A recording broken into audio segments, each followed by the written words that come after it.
ನಮಸ್ಕಾರ ಸ್ನೇಹಿತರೆ. ಡೆಲ್ಲಿ ವಿರುದ್ಧ ಕೊನೆಯ ಓವರ್ನಲ್ಲಿ ಮುಂಬೈ ಸೋತ ಬಳಿಕ ಅತ್ತರು ಹಾರ್ದಿಕ್ ಪಾಂಡ್ಯ. ನಂತರ ಕೋಪದಲ್ಲಿ ಮಾಡಿದರು ದೊಡ್ಡ ಘೋಷಣೆ. ಹಾಗಾದರೆ ಸುದ್ದಿಯ ಸಂಪೂರ್ಣ ಮಾಹಿತಿ ಏನು? ಅಷ್ಟಕ್ಕೂ ಡೆಲ್ಲಿ ವಿರುದ್ಧ ಮುಂಬೈ ಸೋತ ಬಳಿಕ ಹಾರ್ದಿಕ್ ಪಾಂಡ್ಯ ಹೇಳಿದ್ದೇನು ಗೊತ್ತಾ? ಹೀಗೆ ಇದರೆಲ್ಲದರ ಬಗ್ಗೆ ಇವತ್ತಿನ ಈ ಒಂದು ವಿಡಿಯೋದಲ್ಲಿ ತಿಳಿಸ್ಕೊಡ್ತಾ ಹೋಗ್ತೀನಿ. ಹೀಗಾಗಿ ದಯವಿಟ್ಟು ಈ ವಿಡಿಯೋವನ್ನ ಕೊನೆವರೆಗೂ ನೋಡಿ ಸ್ನೇಹಿತರೆ. ಆದರೆ ಅದಕ್ಕಿಂತಲೂ ಮುನ್ನ ನಿಮ್ಮ ಪ್ರಕಾರ ಹಾರ್ದಿಕ್ ಪಾಂಡ್ಯ ಹಾಗೂ ರೋಹಿತ್ ಶರ್ಮಾ ಇವರಿಬ್ಬರಲ್ಲಿ ಮುಂಬೈ ತಂಡ ಕಂಡ ಅತ್ಯಂತ ಯಶಸ್ವಿ ನಾಯಕ ಯಾರು ಎನ್ನುವುದನ್ನ ಕಾಮೆಂಟ್ ಮಾಡುವ ಮೂಲಕ ತಪ್ಪದೆ ತಿಳಿಸಿ. ಹೌದು ಸ್ನೇಹಿತರೆ, ಟಾಟಾ IPL 2024ರ 43ನೇ ಪಂದ್ಯದಲ್ಲಿ ಹಾರ್ದಿಕ್ ಪಾಂಡ್ಯ ನಾಯಕತ್ವದ ಮುಂಬೈ ಇಂಡಿಯನ್ಸ್ ಹಾಗೂ ರಿಷಬ್ ಪಂತ್ ನೇತೃತ್ವದ ಡೆಲ್ಲಿ ಕ್ಯಾಪಿಟಲ್ಸ್ ತಂಡಗಳು ಮುಖಾಮುಖಿಯಾಗಿದ್ದವು ಸ್ನೇಹಿತರೆ. ದೆಹಲಿಯ ಫಿರೋಜ್ ಶಾ ಕೋಟ್ಲಾ ಅಂಗಳದಲ್ಲಿ ನಡೆದ ಈ ಒಂದು ಪಂದ್ಯವನ್ನ ಡೆಲ್ಲಿ ಕ್ಯಾಪಿಟಲ್ಸ್ ತಂಡವು ಭರ್ಜರಿಯಾಗಿ ಗೆದ್ದುಕೊಂಡಿದೆ ಸ್ನೇಹಿತರೆ.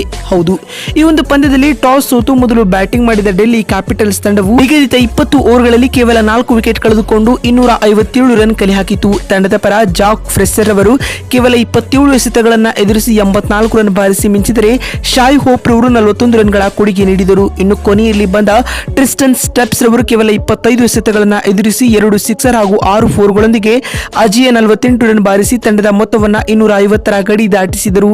ಈ ಬೆಟ್ಟದಂತಹ ಟಾರ್ಗೆಟ್ ಅನ್ನು ಬೆನ್ನಟ್ಟಿದಂತಹ ಮುಂಬೈ ಇಂಡಿಯನ್ಸ್ ತಂಡವು ನಿಗದಿತ 20 ಓವರ್ಗಳಲ್ಲಿ ಬರೋಬ್ಬರಿ 9 ವಿಕೆಟ್ ಕಳೆದುಕೊಂಡು ಕೇವಲ 247 ರನ್ ಬಾರಿಸಲಷ್ಟೇ ಸಾಧ್ಯವಾಯಿತು. ಇದರೊಂದಿಗೆ ಡೆಲ್ಲಿ ವಿರುದ್ಧ ಕೊನೆಯ ಓವರ್ನಲ್ಲಿ 10 ರನ್ಗಳ ವಿರೋಚಿತ ಸೋಲನ್ನ ಮುಂಬೈ ತಂಡ ದಾಖಲಿಸಿತು. ಇನ್ನು ಮುಂಬೈ ತಂಡದ ಪರ ಬ್ಯಾಟಿಂಗ್ ನಲ್ಲಿ ತಿಲಕ್ ವರ್ಮಾ ಅವರು 32 ಎಸೆತಗಳನ್ನು ಎದುರಿಸಿ 63 ರನ್ ಬಾರಿಸಿ ರನ್ಔಟ್ ಆದರೆ ನಾಯಕ ಹಾರ್ದಿಕ್ ಪಾಂಡ್ಯ 46 ರನ್ ಬಾರಿಸಿ ಮಿಂಚಿದರು ಸ್ನೇಹಿತರೆ. ಮತ್ತು ಇದೀಗ ಡೆಲ್ಲಿ ವಿರುದ್ಧ ಕೊನೆಯ ಓವರ್ನಲ್ಲಿ ಮುಂಬೈ ಸೋತ ಬಳಿಕ ಪೋಸ್ಟ್ ಮ್ಯಾಚ್ ಪ್ರೆಸೆಂಟೇಷನ್ ವೇಳೆ ಮಾತನಾಡಿದ ಮುಂಬೈ ತಂಡದ ನಾಯಕರಾಗಿರುವ ಹಾರ್ದಿಕ್ ಪಾಂಡ್ಯರವರು ಭಾವುಕರಾಗುವ ಮೂಲಕ ಈ ರೀತಿಯಾಗಿ ಹೇಳಿದ್ದಾರೆ. ಡೆಲ್ಲಿ ತಂಡದ ಈ ಗ್ರೌಂಡ್ ತುಂಬಾನೇ ಫ್ಲಾಟ್ ಆಗಿತ್ತು. ಆರಂಭಿಕ ಹಂತದಲ್ಲಿ ಡ್ರೈ ಆಗಿರುವ ಕಾರಣ ಪವರ್ ಪ್ಲೇನಲ್ಲೇ ಡೆಲ್ಲಿ ತಂಡದ ಬ್ಯಾಟ್ಸ್ಮನ್ಗಳು ಭರ್ಜರಿಯಾದ ಬ್ಯಾಟಿಂಗ್ ಆಡುವ ಮೂಲಕ ಪವರ್ ಪ್ಲೇನಲ್ಲಿ ಪಂದ್ಯವನ್ನ ಗೆದ್ದುಕೊಂಡರು ಎಂದು ಪಾಂಡ್ಯ ಹೇಳಿದ್ದಾರೆ. ಮತ್ತು ಮಾತು ಮುಂದುವರಿಸಿದ ಅವರು, ಇಂದಿನ ಪಂದ್ಯದಲ್ಲಿ ನಮ್ಮ ಬೌಲರ್ಗಳು ತೀವ್ರ ಕಳಪೆ ಪ್ರದರ್ಶನವನ್ನ ನೀಡಿದ್ದಾರೆ. ಬೂಮ್ರಾರಿಂದ ಹಿಡಿದು ಎಲ್ಲ ಬೌಲರ್ಗಳು ದುಬಾರಿಯಾಗಿದ್ದಾರೆ. ಬೌಲರ್ಗಳ ಈ ನೀರಸ ಪ್ರದರ್ಶನವೇ ತಂಡದ ಸೋಲಿಗೆ ಪ್ರಮುಖ ಕಾರಣವಾಯಿತು ಎಂದು ಹಾರ್ದಿಕ್ ಹೇಳಿದ್ದಾರೆ. ಮತ್ತು ಮಾತು ಮುಂದುವರಿಸಿದ ಪಾಂಡ್ಯರವರು, ಮತ್ತು ನಮ್ಮ ತಂಡದ ಆರಂಭಿಕ ಆಟಗಾರರು ಕೂಡ ಇಂದು ಜವಾಬ್ದಾರಿ ಹೊರತು ಬ್ಯಾಟಿಂಗ್ ಮಾಡಲೇ ಇಲ್ಲ.